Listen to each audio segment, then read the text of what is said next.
bunga mawar, dan pohon bambu.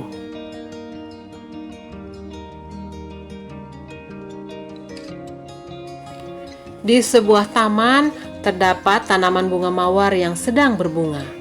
Mawar-mawar itu mengeluarkan aroma yang sangat harum.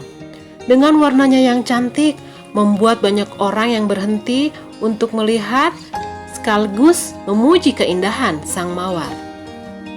Sementara itu di sisi lain dari taman, ada sekelompok bambu yang tampak membosankan. Dari hari ke hari, bentuk pohon bambu begitu saja. Tidak ada bunga yang mekar, juga aroma wangi yang disukai banyak orang. Sehingga tidak ada orang yang memujinya.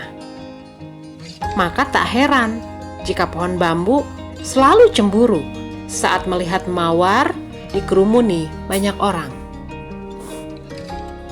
Suatu hari karena merasa cemburu, sang bambu pun berkata pada mawar, "Bunga mawar, tahukah kamu, aku selalu jadi ingin sepertimu.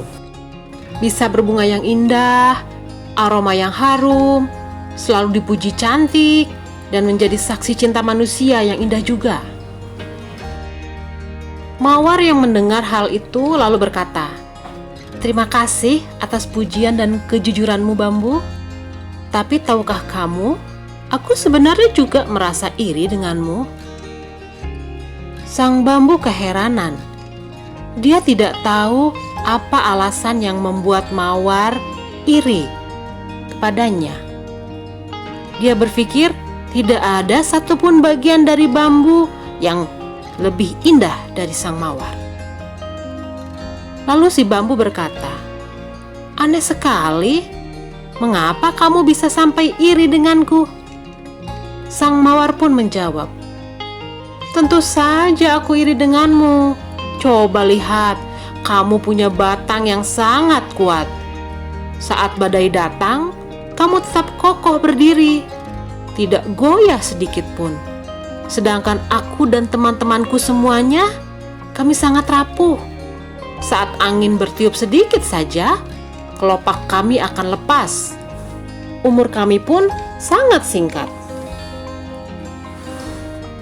Sang bambu tiba-tiba menyadari bahwa sebenarnya dia punya kekuatan. Kekuatan yang dia anggap biasa saja, ternyata bisa mengagumkan di mata sang mawar. Kemudian bambu berkata, "Tapi mawar, kamu selalu dicari orang. Kamu selalu menjadi hiasan rumah yang cantik, disenangi para gadis, serta dikagumi sebagai bunga pernikahan." Sang mawar tersenyum. "Kamu benar bambu. Aku sering dipakai sebagai hiasan dan banyak dicari orang. Tapi, tahukah kamu, aku akan layu beberapa hari kemudian. Tidak seperti kamu." Bambu kembali bingung dan berkata, "Aku tidak mengerti mawar."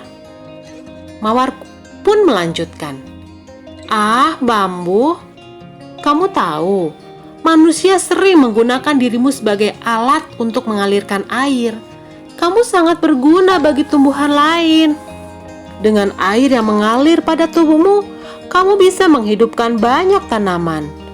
Aku jadi heran, dengan manfaat sebesar itu, seharusnya kamu bahagia, bukan iri padaku." Bambu pun akhirnya menyadari satu hal, bahwa selama ini dia telah bermanfaat untuk tanaman lain. Walaupun sang mawar sering mendapatkan pujian, namun sesungguhnya bambu juga memiliki manfaat yang tidak kalah penting dari bunga cantik itu.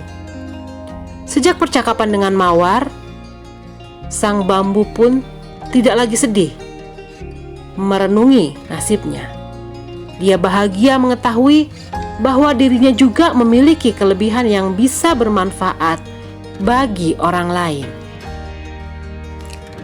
Sebaik-baik manusia adalah yang paling bermanfaat bagi manusia. Karena sesungguhnya ketika kita berbuat baik kepada orang lain, manfaatnya akan kembali kepada kita. Jika kamu berbuat baik, berarti kamu berbuat baik bagi dirimu. Dan jika kamu berbuat jahat, maka kejahatan itu bagi dirimu sendiri. Quran Surat Al-Isra ayat 7.